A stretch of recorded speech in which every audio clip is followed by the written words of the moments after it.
ഡാ ദീപു, നീ ഇതൊന്ന് രാജേഷേട്ടന് കൊടുത്തേ. രാജേഷേട്ടൻ അപ്പുറത്തുണ്ട്.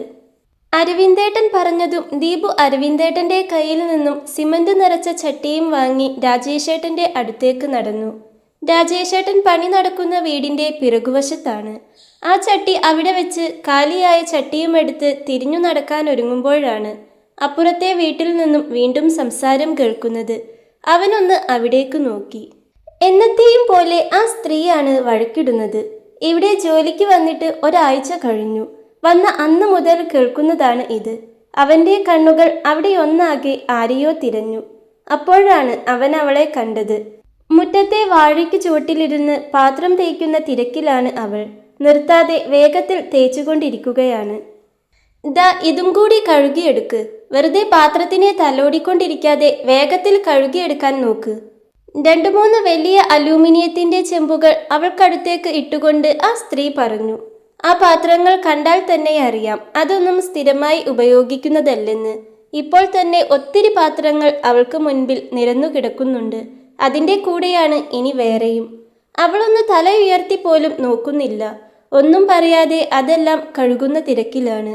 അവളെ ഒന്ന് തറപ്പിച്ചു നോക്കിക്കൊണ്ട് ആ സ്ത്രീ അകത്തേക്ക് കയറിപ്പോയി. അവരങ്ങ് കയറിപ്പോയതും അവളൊന്ന് തിരിഞ്ഞു നോക്കി. നിറഞ്ഞൊഴുകിയ കണ്ണുകൾ തോളുകൊണ്ട് തുടച്ചുകൊണ്ടിരുന്നു. അതു കണ്ടതും അവൻ്റെ നെഞ്ചൊന്ന് വിലങ്ങി. എന്തോ ഒരു വേദന ഹൃദയത്തിൽ പിടിമുറുക്കുന്നത് പോലെ. ആ, നീ ഇവിടെ നിൽക്കുകയായിരുന്നോ? ദീപുവിനെ കാണാതെ വേറൊരു ചട്ടി സിമന്റുമായി വന്നതാണ് അരവിന്ദേട്ടൻ. ഞാനിതാ വരുന്നു പറഞ്ഞുകൊണ്ട് അവളെ ഒന്നുകൂടെ തിരിഞ്ഞു നോക്കി. അപ്പോഴും പാത്രം കഴുകുന്നതിൻ്റെ കൂടെ തന്നെ അവൾ നിറഞ്ഞ കണ്ണുകൾ തോളിൽ അമർത്തി തുടയ്ക്കുന്നുണ്ട്. ഒരു നെടുവീർപ്പോടെ ദീപു അരവിന്ദേട്ടന്റെ പിന്നാലെ ചെന്നു. അവൻ ഓരോ വട്ടം വരുമ്പോഴും അവളെ നോക്കുന്നുണ്ട്. 3-4 വട്ടം വന്നു പോയതും പിന്നെ അവളെ അവിടെ കണ്ടില്ല. അവന്റെ കണ്ണുകൾ അവളെ വീണ്ടും തിരഞ്ഞു. അപ്പോഴാണ് താഴത്തെ അടുക്കളപ്പടിയിലിരുന്ന് എന്തോ കഴിക്കുന്നവളെ അവൻ കണ്ടത്. അവനൊന്ന് ഫോണിൽ സമയം നോക്കി. 12:10 ഈ സമയത്ത് അവൾ എന്തായാലും ഊണ് കഴിക്കില്ല. രാവിലത്തെ ചായ ആയിരിക്കും ഈ സമയം കുടിക്കുന്നത്. അവൻ അവളോട് വല്ലാത്തൊരു അലിവ് തോന്നി. അവൻ സിമന്റുമായി അടുത്ത റൗണ്ട് വന്നപ്പോൾ അവളെ അവിടെ എങ്ങും കാണുന്നില്ല. ഇത്ര വേഗം കഴിച്ചു കഴിഞ്ഞോ? അവൻ ചിന്തിച്ചു പോയി. പിന്നെ കുറേ സമയത്തേക്ക് അവളെ പുറത്തേക്കൊന്നും കണ്ടതേയില്ല. ഉച്ചയ്ക്കത്തെ ഊണിൻ്റെ പണിയിലായിരിക്കും അവന് തോന്നി. ഉച്ചയ്ക്ക് ഊണൊക്കെ കഴിച്ച് അല്പം സമയം വെറുതെ ഇരിക്കുമ്പോഴാണ് അപ്പുറത്തെ വീട്ടിൽ നിന്നും വീണ്ടും വഴക്ക് കേട്ടത്. വേറെ ആരുമല്ല, നേരത്തെ വന്നു വഴക്ക് പറഞ്ഞ അതേ സ്ത്രീ തന്നെ. അവരുടെ ശബ്ദം മാത്രമേ അവിടെ നിന്ന് കേൾക്കുന്നുള്ളൂ. അവൻ അവിടേക്കൊന്ന് നോക്കി. അവൾ അലക്കുകയാണ്. ഇതാ ഈ വിരി കൂടി ഒന്ന് അലക്കിയിട്ടേക്ക്. വലിയൊരു ബെഡ്ഷീറ്റ് അവൾക്കരികിലേക്ക് ഇട്ടുകൊടുത്തുകൊണ്ട് അവർ പറഞ്ഞു. അവൾ അവരെയും ആ ബെഡ്ഷീറ്റിലേക്കും ഒന്ന് മാറി മാറി നോക്കി. അമ്മേ, ഇത് മെനഞ്ഞാന്ന് അലക്കിയെടുത്ത് വെച്ചിട്ടേയുള്ളൂ, ഒന്ന് ഉപയോഗിച്ചിട്ട് കൂടിയില്ല, അവൾ പതിയെ പറഞ്ഞു. അതുകേട്ട് അവർ ദേഷ്യം കൊണ്ട് വിറച്ചു. എന്നോട് തർക്കുത്തരം പറയാനായോടി നീ? ഞാൻ പറഞ്ഞത് കേട്ട് നിൽക്കാൻ പറ്റുമെങ്കിൽ നീ ഇവിടെ നിന്നാൽ മതി. ഇല്ലേൽ എങ്ങോട്ടേക്കാണെന്ന് വെച്ചാ ഇറങ്ങിപ്പൊക്കോടി നാശമേ. നീ ഇവിടെ നിൽക്കണമെന്ന് എനിക്കൊരു നിർബന്ധവുമില്ല. അവർ വലിയ വായിൽ പറയുന്നുണ്ട്. അവളൊന്നും പറഞ്ഞില്ല. മെനഞ്ഞാന്ന് നന്നായി അലക്കിയെടുത്ത് ഉണക്കി മടക്കി വെച്ച ആ ബെഡ്ഷീറ്റ് അവൾ വെള്ളത്തിലേക്ക് മുക്കിപ്പിടിച്ചു. അത് നനഞ്ഞു കണ്ടപ്പോഴാണ് അവർ അകത്തേക്ക് കയറിപ്പോയത്. അവളുടെ കണ്ണുകൾ നിറഞ്ഞൊഴുകുന്നുണ്ട്. അത് അമർത്തി തുടയ്ക്കുകയല്ലാതെ ഒന്നുറക്കി കരയാൻ പോലും അവൾക്കാകുന്നില്ല. അവൾ ഓരോ തുണികളായി അലക്കിയെടുത്തു. വാർപ്പിന് മുകളിൽ ന്യൂസ് പേപ്പർ വിരിച്ചിട്ടുണ്ട്. അത്രയും നേരം ഇരുന്നിരുന്ന അവൻ പതിയെ അതിലേക്കൊന്ന് കിടന്നു. നോക്കിക്കൊണ്ടിരുന്ന ഫോൺ മാറ്റിവെച്ച് അവൻ അവളെയും നോക്കി അങ്ങനെ കിടന്നു. എല്ലാം അലക്കി വിരിച്ച് കൈയും മുഖവും കാലുമെല്ലാം കഴുകിത്തിരിഞ്ഞ അവൾ കാണുന്നത് വീണ്ടും തുണികളുമായി വരുന്ന അമ്മായിയമ്മയെയാണ്. അവൾ തളർന്നുപോയി. ഒത്തിരി ക്ഷീണിച്ചിട്ടുണ്ട്. അതിൻ്റെ കൂടെ വല്ലാത്ത വിശപ്പും. അവൾക്ക് കരച്ചിൽ വന്നുപോയി. ഇതുകൂടി അലക്കിയിട്ട് കയറിയാൽ മതി. നിന്റെ ചോറ് വേറെ ആരും കട്ട് തിന്നാൻ പോകുന്നില്ല പറഞ്ഞുകൊണ്ട് ആ തുണികൾ അവിടെയിട്ട് അവർ വീണ്ടും അകത്തേക്ക് കയറിപ്പോയി. അവൾ ആ തുണിയിലേക്ക് തന്നെ അല്പം സമയം നോക്കി നിന്നുപോയി. പിന്നെ പതിയെ പൈപ്പിനരികിലേക്ക് നടന്നു. പൈപ്പ് തുറന്ന് 2 കൈയിലും വെള്ളം നിറച്ച് അവൾ കൊതിയോടെ കുടിച്ചു. പിന്നെ വീണ്ടും അലക്കാനായി അലക്കുകല്ലിനടുത്തേക്ക്. എല്ലാം കണ്ടുകിടന്ന ദീപുവിന് വല്ലാത്ത ദേഷ്യം തോന്നി. അവൻ്റെ നെറ്റിയിലെ ഞരമ്പുകൾ എടുത്തു പിടിച്ചു. കൂട്ടത്തിൽ അവൻ്റെ കണ്ണുകളും നേറിപ്പുകഞ്ഞ് അതിൽ നിന്നും നീർത്തുള്ളികൾ പുറത്തേക്കൊഴുകി. അവനിലുണ്ടാകുന്ന ഈ മാറ്റം അറിയെ അവന് തന്നെ അത്ഭുതം തോന്നിപ്പോയി. അതെ, അവൻ തിരിച്ചറിയുകയായിരുന്നു ഈ ഒരാഴ്ച കൊണ്ട് അവൾ തൻ്റെ മനസ്സിൽ ഇടം പിടിച്ചു കഴിഞ്ഞിരിക്കുന്നെന്ന്. അവൾക്ക് വേണ്ടി വേദനിക്കുന്ന, അവൾക്ക് വേദനിക്കുമ്പോൾ കരയുന്ന, അവളെ സ്നേഹിക്കാൻ തോന്നുന്നൊരു മനസ്സ് തനിക്കുണ്ടെന്ന്, തനിക്ക് അവളോട് പ്രണയം തോന്നി തുടങ്ങിയിരിക്കുന്നുവെന്ന്. അലക്കിക്കഴിഞ്ഞ് അവൾ അകത്തേക്ക് കയറി പോകുന്നതുവരെ അവൻ അവളെയും നോക്കിക്കിടന്നു. അവൾ അങ്ങ് അകത്തേക്ക് പോയതും തലയ്ക്ക് പിറകിൽ കൈവച്ച് അവൻ മലർന്നു കിടന്നു. അവൾക്ക് ചോദിക്കാനും പറയാനും ഒന്നും ആരുമില്ലേ? എന്തിനാ ഇത്രയും കഷ്ടപ്പെട്ട് ഇവിടെ നിൽക്കുന്നേ? അവൻ തനിക്ക് തൊട്ടരികിലായി കിടക്കുന്ന അരവിന്ദേട്ടനോട് ചോദിച്ചു. അതുകേട്ട് അരവിന്ദേട്ടൻ ഒരു നോവ് നിറഞ്ഞ ചിരി ചിരിച്ചു. ദീപു ആ നാട്ടുകാരനല്ല, അതുകൊണ്ട് തന്നെ അവളെക്കുറിച്ചൊന്നും അവൻ അറിയില്ല. അത് അവളുടെ ഭർത്താവിൻ്റെ വീടാണെന്നും ഭർത്താവ് മരിച്ചു പോയെന്നും അറിയാം. അത് തന്നെ അവളുടെ അമ്മായിയമ്മ ഏത് സമയവും പാട്ടുപോലെ പാടും. നീ എൻ്റെ മോനെ കൊന്നില്ലേടി, നിന്നെ കെട്ടിയതോടെ എൻ്റെ മോൻ്റെ കഷ്ടകാലമായിപ്പോയി, നാശം പിടിക്കാൻ എന്നൊക്കെ. അതൊക്കെ കേട്ടുകേട്ട് അവൻ മനസ്സിലാക്കി എടുത്തതാണ്. എങ്ങോട്ട് പോകാൻ ഒരിടമുണ്ടെങ്കിലല്ലേ അവൾക്ക് പോകാൻ പറ്റൂ. അത് അറിയുന്നതുകൊണ്ടാകാം അവളെ അത്രയേറെ കഷ്ടപ്പെടുത്തുന്നത്. ചോദിക്കാനും പറയാനും അവൾക്ക് ആരുമില്ലെന്ന് അറിയാലോ. അവൻ പറഞ്ഞതും ദീപുവിൻ്റെ മുഖം ചുളിഞ്ഞു. അവൻ അരവിന്ദിനു നേരെ തിരിഞ്ഞു കിടന്നു. അതെന്താ? അവൻ ചോദിച്ചു. എടാ, അത് അവൾക്ക് ആകെ ഒരു മുത്തശ്ശി മാത്രമേ ഉള്ളൂ. അവർക്ക് പണ്ട് ഇവളെ എവിടെ നിന്നോ കിട്ടിയതാണെന്നാ പറയുന്നേ. എന്തായാലും ഇവർ രണ്ടുപേർക്കും ആരുമില്ല. അന്ന് ഇവളുടെ ഭർത്താവ് ഉണ്ടായിരുന്നല്ലോ, സൂരജ്. ഒന്നും വേണ്ട, പെണ്ണിനെ മാത്രം മതിയെന്നും പറഞ്ഞാ കിട്ടിയത്. ഇവനൊരു മുഴുകുടിയനായിരുന്നു പണ്ടേ. ചോദിക്കാനും പറയാനും ആരേലുമുള്ളവർ ഇവനെപ്പോലൊരുത്തന് പെണ്ണു കൊടുക്കുമോ? അത് ഇവർക്ക് നന്നായി അറിയാമായിരുന്നു. അവരാണെങ്കിൽ ഇതൊന്നും അറിഞ്ഞതുമില്ല. വയസ്സായ മുത്തശ്ശിക്ക് കണ്ണടയുന്നതിനു മുൻപേ ഇവളെ ആർക്കെങ്കിലും കൈപിടിച്ച് കൊടുത്താൽ മതിയെന്നേ ഉണ്ടായിരുന്നുള്ളൂ. അങ്ങനെ മുത്തശ്ശിക്ക് വേണ്ടി ഇവനെ കെട്ടി. അന്നു മുതൽ ഇത് സുഖം എന്താണെന്ന് അറിഞ്ഞിട്ടില്ല. അവനും കണക്കാ. അമ്മയ്ക്കൊപ്പം ചേർന്ന് അവളെ ഉപദ്രവിക്കാൻ അവനൊരു മടിയുമില്ലായിരുന്നു. കുടിച്ചു വന്ന് എന്നും തല്ലായിരുന്നു. പിന്നെ അവനങ്ങ് പോയപ്പോഴാ അവൾക്ക് കുറച്ചൊരു സമാധാനം ആയിട്ടുണ്ടാവുക. ഇനി ഈ തള്ളയെ മാത്രം സഹിച്ചാൽ മതിയല്ലോ. അരവിന്ദ് പറഞ്ഞുകൊണ്ടൊന്ന് നെടുവീർപ്പിട്ടു. എങ്ങനെയാ ആളു മരിച്ചത്? ദീപു ചോദിച്ചു. കുടിച്ച ബോധമില്ലാതെ വണ്ടിക്കടിയിലേക്ക് കയറിക്കൊടുത്തതാ, അരവിന്ദ് പറഞ്ഞു. ദീപു ഒന്നും പറഞ്ഞില്ല. വെറുതെ മേലോട്ടും നോക്കി അങ്ങനെ കിടന്നു. അപ്പോഴാണ് അവൻ്റെ ഫോൺ റിങ് ചെയ്തത്. അവൻ എടുത്തു നോക്കി. വീട്ടിൽ നിന്നും അമ്മയാണ്. ഒന്നെങ്കിൽ ചേച്ചി വന്നിട്ടുണ്ടാകും. വാങ്ങാനുള്ള സാധനങ്ങളുടെ ലിസ്റ്റ് തരാനായിരിക്കും. അല്ലെങ്കിൽ എന്തെങ്കിലും ആവശ്യത്തിന് പൈസ ചോദിക്കാൻ. അതിനല്ലാതെ അമ്മ തന്നെ വിളിക്കാറില്ലല്ലോ. അവൻ്റെ ചുണ്ടിലൊരു നോവ് നിറഞ്ഞ ചിരി വിരിഞ്ഞു. അവൻ കോൾ എടുത്തുകൊണ്ട് ഫോൺ കാതോട് ചേർത്തു. ആ ദീപ വന്നിട്ടുണ്ട്. നീ വരുമ്പോൾ ചിക്കൻ വാങ്ങണം. പിന്നെ കുറച്ച് ഇഞ്ചിയും വെളുത്തുള്ളിയും. ആ മറന്നു, വരുമ്പോൾ കുറച്ച് എണ്ണപ്പലഹാരം കൂടി വാങ്ങിക്കോ. മറക്കരുത്. അവൾക്ക് ഉള്ളിവട ജീവനാണ്. അത് വാങ്ങിക്കോ, അമ്മ പറഞ്ഞു. അവനൊന്ന് മൂളിയതേയുള്ളൂ. നീ കേട്ടോടാ? അമ്മ വീണ്ടും ചോദിച്ചു. കേട്ടു. അവൻ പറഞ്ഞതും അമ്മയൊന്ന് മൂളിക്കൊണ്ട് ഫോൺ വെച്ചു. താൻ എവിടെയാണ്? ഭക്ഷണം കഴിച്ചോ? വെള്ളം കുടിച്ചോ? നിന്റെ സാധനം വാങ്ങാൻ പൈസയുണ്ടോ? അങ്ങനെ അമ്മമാർ ചോദിക്കുന്ന ഒരു ചോദ്യവുമില്ല. ഓർമ്മ വെച്ച നാൾ മുതൽ ഇങ്ങനെയാണ്. അച്ഛൻ പോയതിൽ പിന്നെ ആ കുടുംബത്തിൻ്റെ ഭാരം ഒറ്റയ്ക്ക് ചുമക്കുകയാണ്. അമ്മയും ചേച്ചിയും പറഞ്ഞതുപോലെ വീടിൻ്റെ ആധാരം പണയം വെച്ചും അവിടെ നിന്നും ഇവിടെ നിന്നുമെല്ലാം കടം വാങ്ങിയും അവർ പറഞ്ഞതുപോലെ തന്നെ 25 പവൻ കൊടുത്താണ് ചേച്ചിയെ കെട്ടിച്ചയച്ചത്. അതിൻ്റെ കടം ഇന്നും തീർന്നിട്ടില്ല. അതൊന്നും കുഴപ്പമില്ലായിരുന്നു. സന്തോഷത്തോടെ തന്നെ താൻ അത് ചെയ്തേനെ. ഒരിത്തിരി സ്നേഹം തനിക്ക് കിട്ടിയിരുന്നെങ്കിൽ. ഇതിപ്പോൾ ഒന്ന് വയ്യാതെ കിടന്നാൽ പോലും തിരിഞ്ഞു നോക്കില്ല. പോരാത്തതിന് ജോലിക്ക് പോകാത്തതിൻ്റെ മുഖം വീർപ്പിക്കലും പിറുപിറുക്കലും സഹിച്ചു മടുത്തു. അവർക്ക് പൈസ കിട്ടാൻ വേണ്ടിയുള്ള ഒരു ഉപകരണം മാത്രമാണ് താനെന്ന സത്യം താൻ വേദനയോടെ മനസ്സിലാക്കിയിരിക്കുന്നു ഇപ്പോൾ. വിവാഹാലോചനകൾ പലതും വന്നതാണ്. പക്ഷേ അമ്മയും ചേച്ചിയും എന്തെങ്കിലുമൊക്കെ കാരണം പറഞ്ഞ് അതെല്ലാം മുടക്കും. താൻ കല്യാണം കഴിച്ച് ഒരു കുടുംബമാകുന്നതിനോട് അമ്മയ്ക്കും ചേച്ചിക്കും താല്പര്യമില്ല. അവർക്ക് വേണ്ടി ജീവിക്കുന്ന വെറുമൊരു കഴുതയായി മാറണം താൻ. അതാണ് കാര്യം. ഒന്നും മനസ്സിലാകാഞ്ഞിട്ടല്ല, മനസ്സിലാകാത്തതുപോലെ നടക്കുന്നതാണ്. അവന് വല്ലാത്ത സങ്കടം തോന്നി. നെഞ്ചു വല്ലാതെ വേദനിച്ചു. കണ്ണുകൾ നിറഞ്ഞു വന്നതും അവൻ വേഗം തിരിഞ്ഞു കിടന്നു. നോട്ടം അടുത്ത വീട്ടിലെ അടുക്കളമുറ്റത്തേക്കാണ്. ഇതുവരെ അവിടെയുണ്ടായിരുന്ന, വിശ്രമമില്ലാതെ പണിയെടുത്തിരുന്ന ആ മനുഷ്യജീവനെ ഇപ്പോൾ അവിടെ കാണാനില്ല. അടഞ്ഞുകിടക്കുന്ന ആ വാതിലിലേക്ക് നോക്കി അവൻ അങ്ങനെ കിടന്നു. അങ്ങനെ നോക്കിക്കൊണ്ട് കിടക്കുമ്പോഴാണ് അടുക്കളവാതിൽ തുറന്നവൾ വന്നത്. കുളിച്ച് വേഷം മാറിയിട്ടുണ്ട്. തലയിൽ ഒരു തോർത്ത് കെട്ടിയിരിക്കുന്നു. കയ്യിലൊരു പ്ലേറ്റും ഗ്ലാസും ഉണ്ട്. അതുമായി അവൾ വന്ന് ആ അടുക്കളത്തിണ്ണയിലിരുന്നു.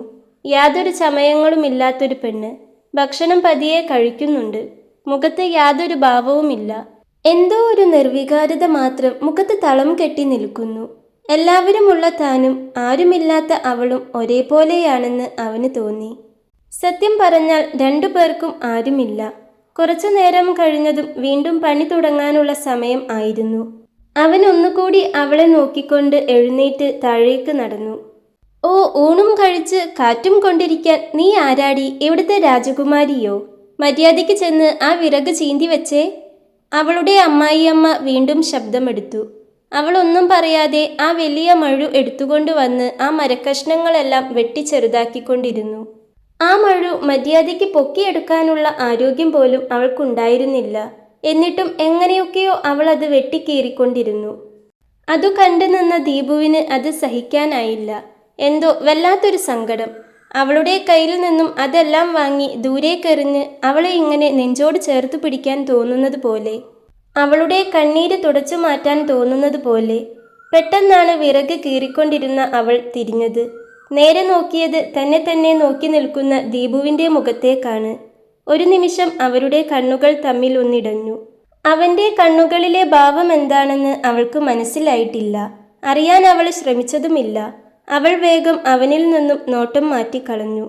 അവനിതെല്ലാം കേൾക്കുകയും കാണുകയും ചെയ്തിട്ടുണ്ടെന്ന് അവൾക്ക് മനസ്സിലായി. അവൾക്കെന്തോ ഒരു വല്ലായ്മ തോന്നി. തൻ്റെ നോട്ടം ഏൽക്കാതിരിക്കാൻ പാടുപെടുന്ന അവളെ കണ്ടതും അവൻ അവളോട് വല്ലാത്ത പാവം തോന്നിപ്പോയി. അവനൊരു നിശ്വാസത്തോടെ അവളിൽ നിന്നും നോട്ടം മാറ്റി പണിയെടുക്കാൻ തുടങ്ങി.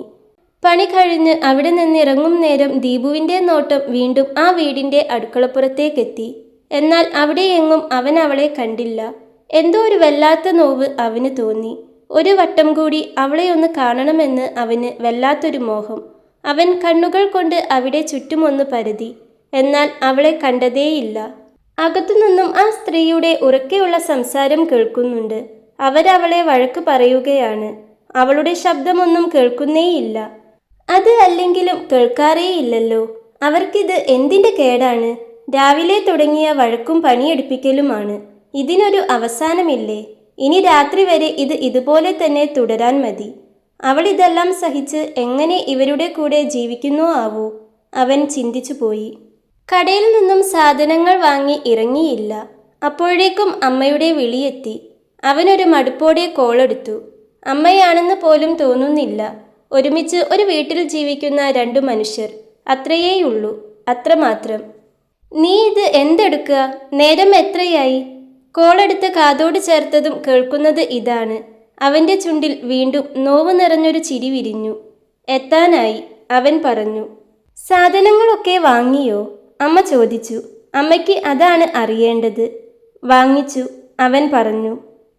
വേഗം വാ, മോളിവിടെ കാത്തിരിക്കുക. പറഞ്ഞുകൊണ്ട് അമ്മ ഫോൺ വെച്ചു. അല്പം സമയം അവൻ ആ ഫോൺ കാതിൽ നിന്നും എടുക്കാൻ തന്നെ മറന്നുപോയി. നെഞ്ച് വല്ലാതെ വേദനിക്കുന്നുണ്ട്. ആർക്കു വേണ്ടിയാണ് വണ്ടിക്കാളയെപ്പോലെ ഇങ്ങനെ ഈ ഭാരം പേറുന്നത്? മടുത്തു പോയിരിക്കുന്നു, ഒത്തിരി മടുത്തു പോയിരിക്കുന്നു. ജീവിക്കാൻ തന്നെ തോന്നുന്നില്ല.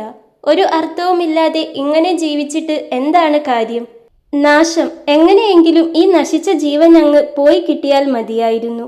അവൻ കൊതിച്ചുപോയി. ആണുങ്ങൾ കരയാൻ പാടില്ലെന്ന് പണ്ടേ ആരൊക്കെയോ പറഞ്ഞു പഠിപ്പിച്ചിരിക്കുന്നു. എന്നിട്ടും അവൻ്റെ കണ്ണിൽ നിന്നും ഒരു തുള്ളി കണ്ണുനീർ താഴേക്ക് ഇറ്റുവീണു. അപ്പോഴാണ് അവന് സ്ഥലകാലബോധം വന്നത്. അവൻ വേഗം കണ്ണുകൾ അമർത്തി തുടച്ചുകൊണ്ട് ചുറ്റുമൊന്നു നോക്കി. ആരും കണ്ടിട്ടില്ല. അവൻ ബൈക്കിലേക്ക് കയറിയിരുന്നു. സ്വന്തമായൊരു വീടുണ്ട്. പക്ഷേ അത് സ്വന്തമാണെന്ന് പോലും തോന്നുന്നില്ല. എങ്ങോട്ട് പോകുമെന്ന് അറിയാതെ കയറി ചെല്ലാൻ ഒരു കൂരയില്ലാത്തവനെ പോലെ അവൻ ആ ബൈക്കിൽ ഒരേ ഇരിപ്പിരുന്നു. പെട്ടെന്നാണ് അവന് അവളുടെ മുഖം ഓർമ്മ വന്നത്. പണിയെടുത്ത് വിയർത്തു തളർന്ന് എത്ര വഴക്കു കേട്ടാലും കണ്ണും നിറച്ച് നിസ്സഹായതയോടെ നിൽക്കുന്ന ആരുമില്ലാത്ത പാവം പിടിച്ച ആ പെണ്ണിന്റെ മുഖം. അവളെ ഓർമ്മ വന്നതും എന്തോ സങ്കടമാണോ സന്തോഷമാണോ എന്നറിയാത്ത ഒരു വികാരം. എല്ലാവരും ഉണ്ടായിട്ടും ആരുമില്ലാത്ത തനിക്ക്, ആരുമില്ലാത്ത ആർക്കും വേണ്ടാത്ത അവളെ സ്വന്തമായി കിട്ടിയിരുന്നെങ്കിൽ എന്നവൻ അതിയായി ആഗ്രഹിച്ചു പോയിരുന്നു ആ സമയം. അവനൊരു നെടുവീർപ്പോടെ വണ്ടി മുൻപോട്ടെടുത്തു. വീട്ടുമുറ്റത്തേക്ക് കയറുമ്പോഴേ കണ്ടു ഉമ്മറത്ത് തന്നെയും നോക്കിയിരിക്കുന്ന അമ്മയെയും ചേച്ചിയെയും. ഓ സോറി, എന്നെയല്ല, എൻ്റെ കയ്യിലെ കവറും നോക്കിയിരിക്കുന്ന അമ്മയെയും ചേച്ചിയെയും. അവൻ വണ്ടി നിർത്തി ഉമ്മറത്തേക്ക് കയറിയതേ അമ്മ വന്ന് കയ്യിലെ കവറും വാങ്ങി അകത്തേക്ക് പോയിരുന്നു.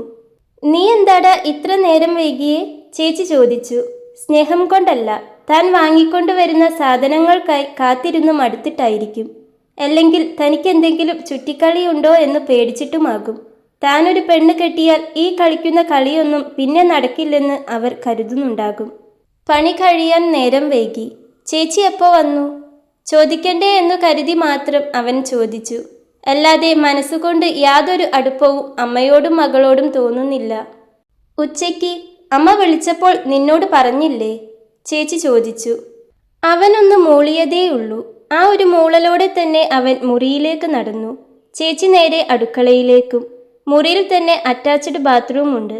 അതുകൊണ്ട് തന്നെ കുളിക്കാനായി മുറിക്ക് പുറത്തേക്ക് ഇറങ്ങേണ്ടി വന്നില്ല. അമ്മയുടെ മുറിയിലും അറ്റാച്ച്ഡ് ബാത്റൂം ഉണ്ട്.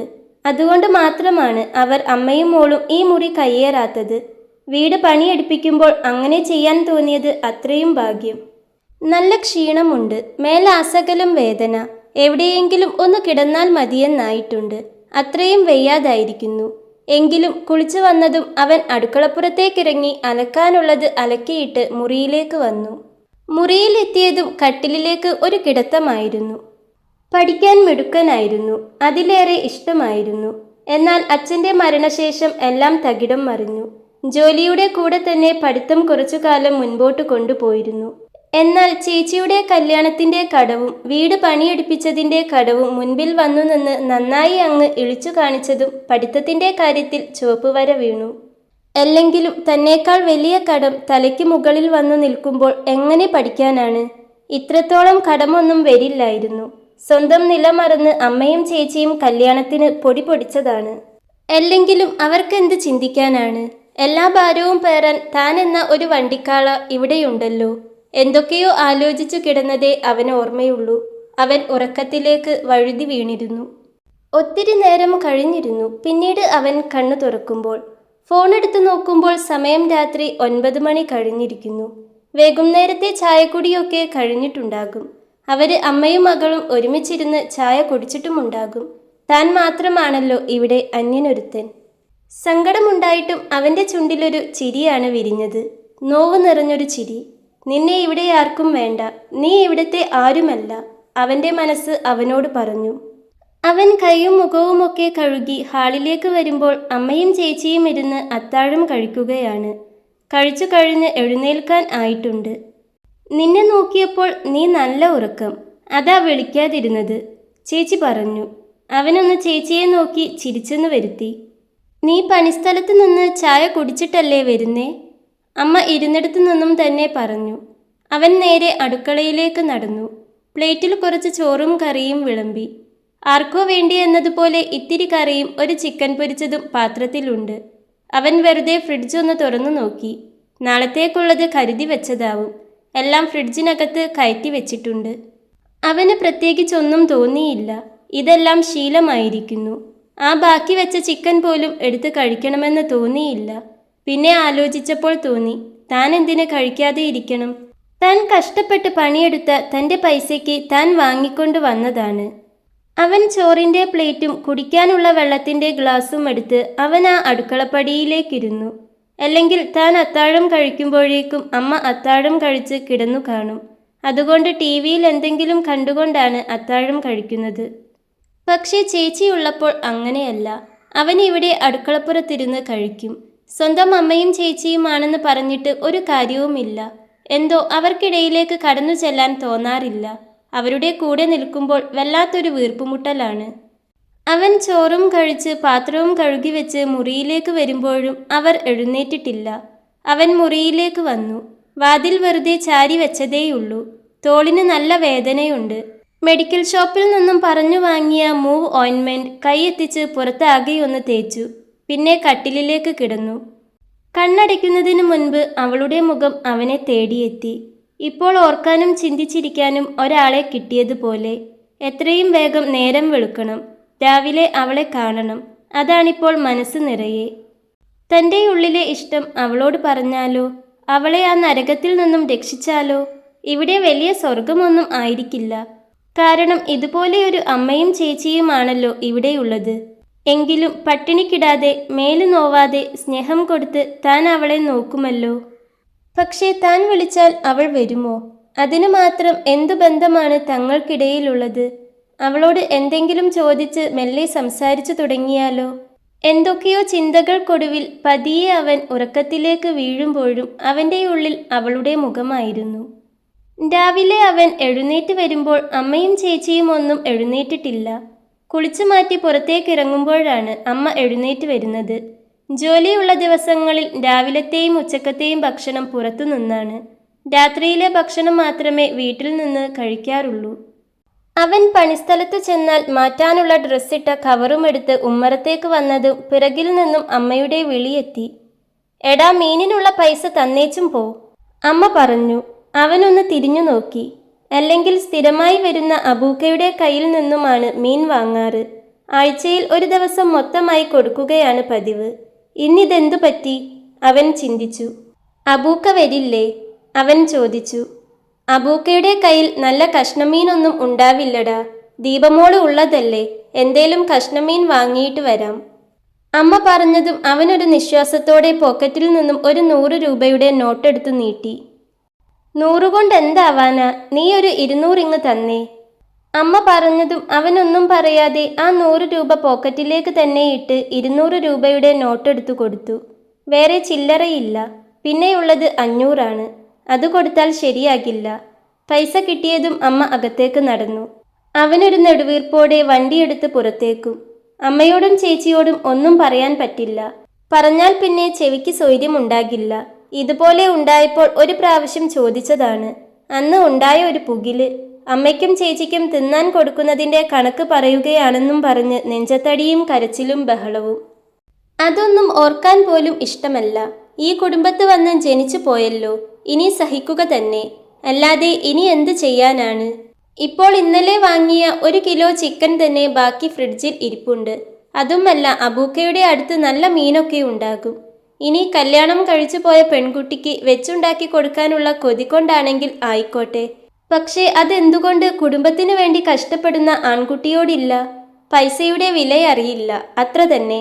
കാരണം ആ പൈസ ഉണ്ടാക്കി കൊണ്ടുവരുന്നത് ആർക്കും വേണ്ടാത്ത ഈ വണ്ടിക്കാളയാണല്ലോ. ചിന്തിച്ചുകൊണ്ടിരിക്കെ തന്നെ അവൻ പണിസ്ഥലത്തെത്തി. എല്ലാവരും വന്നു തുടങ്ങുന്നതേയുള്ളൂ. അവൻ നേരെ വീടിൻ്റെ പിറകുവശത്തേക്ക് നടന്നു. അവൻ്റെ കണ്ണുകൾ അവിടെയാകെ അവളെ തിരഞ്ഞു. ശ്രദ്ധിച്ചപ്പോൾ മുറ്റം അടിച്ചു വാരുന്ന ശബ്ദം കേട്ടു. മുൻവശത്തായിരിക്കും. നോക്കിക്കൊണ്ടിരിക്കെ തന്നെ അവൾ അടിച്ചു വാരിക്കൊണ്ട് പിറകുവശത്തേക്ക് വന്നു. രാവിലെ തന്നെ പണിയെടുത്ത് തുടങ്ങിയിരിക്കുന്നു. അവളെ കാണുമ്പോൾ എന്തോ വല്ലാത്തൊരു സങ്കടം തോന്നുന്നുണ്ട്. എങ്കിലും അവളെ ഇങ്ങനെ കണ്ടുകൊണ്ടിരിക്കാനൊരു കൊതി. അപ്പോഴേക്കും ജോലിക്കാരെല്ലാവരും വന്നു. വീണ്ടും എന്നത്തെയും പോലെ തൻ്റെ ജോലിക്കിടയിലെ നോട്ടവും അവളുടെ വഴക്കും ജോലിയും കണ്ണീരും എല്ലാമായി അന്നത്തെ ദിവസവും കടന്നുപോയി. ഇതിനിടയിൽ പ്രത്യേകമായി സംഭവിച്ചത് എന്തെന്നാൽ പലപ്പോഴും ഇവരുടെ നോട്ടം തമ്മിൽ ഇടഞ്ഞുകൊണ്ടിരുന്നു. തമ്മിൽ നോക്കിപ്പോകുമ്പോഴൊക്കെയും അവൾ അവനിൽ നിന്നും വേഗത്തിൽ നോട്ടം മാറ്റിക്കളയും. അപ്പോഴൊക്കെ അവൻ്റെ ചുണ്ടിൽ മനോഹരമായൊരു പുഞ്ചിരി വിരിഞ്ഞുകൊണ്ടിരുന്നു. 2 ദിവസം കൂടി മുൻപോട്ട് കടന്നുപോയി. പണിയെടുത്തുകൊണ്ടിരിക്കുമ്പോഴാണ് അപ്പുറത്തെ വീട്ടിൽ നിന്നും അവളുടെ ഉറക്കെയുള്ള കരച്ചിൽ കേട്ടത്. എല്ലാവരും ഒന്ന് മുഖത്തോട് മുഖം നോക്കി. ദീപു ആകെ ഒന്ന് ഞെട്ടി. ഇത്ര ദിവസമായിട്ടും നിശബ്ദമായി കരയുന്നവളെ മാത്രമേ കണ്ടിട്ടുള്ളൂ. ഇതുപോലെ ഉറക്കെയുള്ള കരച്ചിൽ ആദ്യമായിട്ടാണ് കേൾക്കുന്നത്. അതുകൊണ്ട് തന്നെ അവനാകെ വല്ലാതെയായിട്ടുണ്ട്. അവൻ വേഗം അവിടേക്ക് നടന്നു എന്നല്ല, ഓടിയെന്ന് വേണം പറയാൻ. അവൻ്റെ പിന്നാലെ ബാക്കിയുള്ളവരും. അവിടെ ചെന്നപ്പോൾ കാണുന്നത് അടുക്കളമുറ്റത്തിട്ട് അവളെ തല്ലി ചതയ്ക്കുന്നതാണ്. അവൾ തല്ലല്ലേ എന്നും പറഞ്ഞ് കരയുന്നുണ്ട്. അവന് കണ്ടു നിൽക്കാൻ കഴിയുന്നതായിരുന്നില്ല അത്. അവൻ്റെ സകല നിയന്ത്രണങ്ങളും വിട്ടുപോയിരുന്നു. അവൻ മതിൽ ചാടിക്കടന്ന് അവർക്കരികിലേക്ക് ഓടി. നിങ്ങൾ എന്താ കാണിക്കുന്നത്? പറഞ്ഞുകൊണ്ട് അവൻ അവരുടെ കയ്യിൽ നിന്നും ആ വടി പിടിച്ചു വാങ്ങി ദൂരേക്കെറിഞ്ഞു. അവൾ മുഖമുയർത്തി അവനെ ഒന്ന് നോക്കി. അവളുടെ കരഞ്ഞു കലങ്ങിയ കണ്ണുകൾ, പാറിപ്പറന്ന മുടി, മുഖത്തേക്ക് വീണുകിടക്കുന്ന മുടി കണ്ണുനീരിൽ കുതിർന്ന് മുഖത്ത് തന്നെ ഒട്ടിക്കിടക്കുന്നുണ്ട്. അവളിൽ നിന്നും ഏങ്ങലടികൾ ഉയർന്നു കേൾക്കുന്നുണ്ട്. അപ്പോഴേക്കും ബാക്കിയുള്ളവരും മതിൽ ചാടി ഇപ്പുറത്തേക്ക് വന്നിരുന്നു. ആ സ്ത്രീ അവളെയും ദീപുവിനെയും മാറി മാറി ഒന്ന് നോക്കി. അത് ചോദിക്കാൻ നീ ആരാടാ? അവർ ദേഷ്യത്തിൽ ദീപുവിനോട് ചോദിച്ചു. ഞാൻ ആരോ ആയിക്കോട്ടെ, ഇതൊരു മനുഷ്യജീവിയല്ലേ, ഇങ്ങനെയാണോ ചെയ്യുക? അവൻ ചോദിച്ചു. ഓ പിന്നെ മനുഷ്യജീവൻ, ഇവൾ എന്താ ചെയ്തതെന്ന് അറിയോ? ആ സ്ത്രീ വീറോടെ ചോദിച്ചു. ചെയ്തത് എന്താണെങ്കിലും ഇങ്ങനെയാണോ ഒരാളോട് ചെയ്യുക? ഇവളെ ഇങ്ങനെ തല്ലിച്ചതയ്ക്കാൻ നിങ്ങൾക്ക് ആരാ അധികാരം തന്നത്? അല്ലെങ്കിലും നിങ്ങൾ ഇവളോട് ചെയ്യുന്നതെല്ലാം നല്ല കാര്യങ്ങളാണല്ലോ അല്ലേ? ദീപു ചോദിച്ചു. അവൻ പറയുന്നത് കേൾക്കുന്നുണ്ടെങ്കിലും അവൾ തലയുയർത്തി നോക്കിയില്ല. തലയും കുനിച്ച് ഏങ്ങലടിച്ച് കരയുകയാണ്. അത് നിന്നോട് പറയേണ്ട കാര്യം എനിക്കില്ല. നീ ഇങ്ങോട്ട് മാറി നിൽക്കടാ. അപ്പുറത്തെ വീട്ടിൽ ജോലിക്ക് വന്നാൽ അത് ചെയ്താൽ മതി. പറഞ്ഞുകൊണ്ട് അവരവളുടെ നേർക്ക് തിരിഞ്ഞു. എവിടെയാടി എൻ്റെ മാല? അവർ ചോദിച്ചുകൊണ്ട് അവളുടെ മുടിയിൽ കുത്തിപ്പിടിച്ചു. ഞാൻ കണ്ടില്ല അമ്മേ. അവിടെ എവിടെയെങ്കിലും വീണു പോയതായിരിക്കും. അത് ഞാൻ തിരഞ്ഞെടുത്തു തരാം, അവൾ വേദനയ്ക്കിടയിലും പറഞ്ഞു. നിങ്ങളോടല്ലേ പറഞ്ഞേ അവളെ വേദനയാക്കരുതെന്ന്? പറഞ്ഞുകൊണ്ട് അവൻ അവളുടെ മുടിയിൽ നിന്നും അവരുടെ പിടി വിടുവിച്ചു. നിന്നോടല്ലേടാ പറഞ്ഞേ, നീ പോയി നിന്റെ കാര്യം നോക്ക്. എടീ കള്ളി, എൻ്റെ മാല നീ എവിടെയാടി കൊണ്ടുപോയി വെച്ചേക്കുന്നേ? അതോ നിന്റെ വല്ല ലോകിക്കാരനും എടുത്തു കൊടുത്തോ? അവർ പറഞ്ഞതും അവൾ കരഞ്ഞുകൊണ്ട് മുഖം പൊത്തി. എല്ലാവരുടെയും മുൻപിൽ വെച്ച് ഇങ്ങനെയൊന്ന് അവൾക്ക് സഹിക്കാൻ ആകുന്നുണ്ടായിരുന്നില്ല. തൊലിയുരിഞ്ഞു പോകുന്നത് പോലെ അവൾക്ക് തോന്നി. അപ്പോഴാണ് അവരുടെ കൂട്ടത്തിൽ ഉണ്ടായിരുന്നൊരുത്തൻ ആ സ്ത്രീയുടെ മുടിയിൽ കുടുങ്ങിക്കിടക്കുന്ന മാല കണ്ടത്. ദേ ഇതല്ലേ മാല? അവൻ ചോദിച്ചതും എല്ലാവരും അവനെ നോക്കി. എവിടെ? ദീപു ചോദിച്ചു. ദേ അവരുടെ മുടിയിൽ. അവൻ പറഞ്ഞതും അവർ അവരുടെ മുടിയിൽ പിടിച്ചു നോക്കി. ശരിയാണ്, മാല മുടിയിൽ കുടുങ്ങിക്കിടക്കുന്നുണ്ട്. മാല കഴുത്തിൽ കാണാതായപ്പോൾ തന്നെ മുടിയും ഇട്ടിരുന്ന വസ്ത്രവും ഒന്നും അവർ നോക്കിയില്ല. നേരെ അവൾക്ക് നേരെ ചാടിക്കേറുകയായിരുന്നു. ഒരു സാധനം കാണാതായാൽ അത് ഉണ്ടാവാൻ സാധ്യത ഉള്ളിടത്തെല്ലാം ആദ്യം തിരഞ്ഞു നോക്കണം. അല്ലാതെ ഒരു പാവം പെണ്ണിനെ ഇതുപോലെ കണ്ണിൽ ചോരയില്ലാതെ ദ്രോഹിക്കുകയല്ല വേണ്ടത്. അവൻ അവരെ നോക്കി പറഞ്ഞു. നിനക്ക് സമാധാനമായല്ലോടി? കണ്ടവന്റെ വായിലുള്ളത് മുഴുവൻ എന്നെ കേൾപ്പിച്ചപ്പോൾ നിനക്ക് സമാധാനം ആയല്ലോടി? മനുഷ്യനെ നശിപ്പിക്കാനായി ഉണ്ടായൊരു സാധനം. അവളുടെ മെക്കിട്ട് ഒന്നുകൂടി കയറിക്കൊണ്ട് അവർ അകത്തേക്ക് നടന്നു.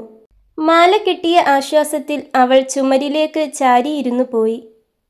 സാരില്ല, വിട്ടുകളേ, എല്ലാം ശരിയാകും. അവൻ പറഞ്ഞതും ഒന്നും ശരിയാകില്ലെന്ന പോലെ അവൾ കണ്ണുകൾ അടച്ചുകൊണ്ട് തലയാട്ടി. എത്ര അടക്കി പിടിക്കാൻ ശ്രമിച്ചിട്ടും അവളിൽ നിന്നും കരച്ചിൽ ചീളുകൾ പുറത്തു വന്നുകൊണ്ടേയിരുന്നു. അവനത് കണ്ടു നിൽക്കാൻ ആകുന്നുണ്ടായിരുന്നില്ല. അവളെ തന്നോടൊന്ന് ചേർത്ത് പിടിച്ച് സമാധാനിപ്പിക്കണമെന്നുണ്ട്. താനില്ലേ കൂടെ എന്ന് പറയണമെന്നുണ്ട്. പക്ഷേ ഒന്നിനും സാധിക്കില്ല. തങ്ങൾക്കിടയിൽ യാതൊരു ബന്ധവുമില്ല. ദീപു, നീ വാ, അവൾ ഇത്തിരി നേരം തനിച്ചിരുന്നോട്ടെ. അരവിന്ദേട്ടൻ പറഞ്ഞതും അവൻ അവളെ ഒന്ന് നോക്കിക്കൊണ്ട് നടന്നു. മതിൽ ചാടിക്കടന്നതും അവൻ അവളെ ഒന്ന് തിരിഞ്ഞു നോക്കി. ആ അടുക്കളമുറ്റത്ത് കാൽമുട്ടിൽ മുഖം ചേർത്തവൾ കരഞ്ഞിരിപ്പുണ്ട്. ഒത്തിരി നൊന്തു കാണും. അതുപോലെയുള്ള അടിയല്ലേ അവരവളെ അടിച്ചത്? അതിനേക്കാളുപരി ചെയ്യാത്ത തെറ്റിന് എല്ലാവരുടെയും മുൻപിൽ വെച്ച് കള്ളി എന്ന് വിളിച്ചല്ലേ അടിച്ചത്? അതായിരിക്കും അവളെ അത്രമേൽ തകർത്തത്. ആലോചിക്കും തോറും അവൻ അവളോട് വല്ലാത്ത സ്നേഹവും അലിവും തോന്നിപ്പോയി. വൈകിട്ട് ജോലി കഴിഞ്ഞു പോകുമ്പോൾ അവൻ അവളെ ഒന്ന് നോക്കി. നേരത്തെ ഇരുന്നിടത്ത് അവളെ കാണുന്നില്ല. ചുറ്റും നോക്കിയപ്പോൾ അയലിൽ നിന്നും ഉണങ്ങിയ തുണികൾ എടുക്കുന്നുണ്ട്. പാവം, വീണ്ടും ജോലി എടുത്തു തുടങ്ങി. ഇതിങ്ങനെ വിട്ടാൽ ശരിയാവില്ല. ഇതിൽ എന്തെങ്കിലും ഒരു തീരുമാനമെടുത്തേ പറ്റൂ. എന്തായാലും നാളെ ആവട്ടെ, അവൻ കരുതി. ജോലി കഴിഞ്ഞ് വീട്ടിലേക്ക് പോകാനായി ബൈക്കിലേക്ക് കയറുമ്പോഴാണ് അമ്മയുടെ കോൾ വന്നത്. അവനൊരു മടുപ്പോടെ കോൾ എടുത്തുകൊണ്ട് ഫോൺ കാതോട് ചേർത്തു. എടാ ദീപു, രാധയ്ക്ക് വയ്യ, പനിയാണ്. ഞാൻ അവളുടെ അടുത്തേക്ക് പോകുകയാണ്. ദീപ അവളുടെ വീട്ടിലേക്ക് പോയി. ഞാൻ നാളെ വരില്ല, മറ്റന്നാൾ വരാം. താക്കോല് ചെടിച്ചട്ടിക്ക് താഴെ വെച്ചിട്ടുണ്ട്. പിന്നെ ചോറും കറിയൊക്കെ മേശപ്പുറത്തുണ്ട്. ബാക്കി ഉണ്ടൽ ഫ്രിഡ്ജിലേക്ക് വെച്ചേക്കണം, അമ്മ പറഞ്ഞു. രാധ അമ്മയുടെ അനിയത്തിയാണ്. ആ ആയിക്കോട്ടെ. നീ എത്താനായോ? ഇല്ല, ഇറങ്ങുന്നേ ഉള്ളൂ. ആ ശരി, പറഞ്ഞുകൊണ്ട് അമ്മ ഫോൺ വെച്ചു. അവനൊന്ന് നെടുവീർപ്പിട്ടു. വീട്ടിലെത്തിയ അവൻ ചെടിച്ചട്ടിക്ക് താഴെ നിന്നും താക്കോലെടുത്ത് വാതിൽ തുറന്ന് അകത്ത് കയറി. ഹാളിലെ മേശപ്പുറത്ത് ചോറും കറിയുമെല്ലാം മൂടി വെച്ചിട്ടുണ്ട്. അവൻ ചെന്ന് കുളിയും അലക്കലുമെല്ലാം കഴിഞ്ഞ് അടുക്കളയിലേക്ക് വന്ന് ഒരു ഗ്ലാസ് കാപ്പിയിട്ടു. അതും കുറച്ച് കായ വറുത്തതും എടുത്ത് അവൻ ഹാളിൽ വന്നിരുന്നു. തന്നോട് മിണ്ടിയാലും ഇല്ലെങ്കിലും തൻ്റെ കാര്യങ്ങൾ ശ്രദ്ധിച്ചാലും ഇല്ലെങ്കിലും അമ്മയുണ്ടെങ്കിൽ വീട്ടിൽ ഒരാളായിരുന്നു. ടിവിയും കണ്ട് കാപ്പി കുടിച്ചുകൊണ്ടിരിക്കുമ്പോൾ അവൻ ഓർത്തുപോയി. പിന്നെ എന്തോ ഓർത്തുകൊണ്ട് അവൻ അമ്മയുടെ നമ്പറിലേക്ക് വിളിച്ചു. ആ, അമ്മ എത്തിയോ? അമ്മ കോളെടുത്തതും അവൻ ചോദിച്ചു. ഓ, ഞാൻ എത്തി, നിന്നെ വിളിക്കാൻ വിട്ടുപോയി, അമ്മ പറഞ്ഞു. അവന് അതിൽ വലിയ അതിശയമൊന്നും തോന്നിയില്ല. ചെറിയമ്മയ്ക്ക് എങ്ങനെയുണ്ട്? അവൻ ചോദിച്ചു. ഇപ്പോൾ കുറവുണ്ട്.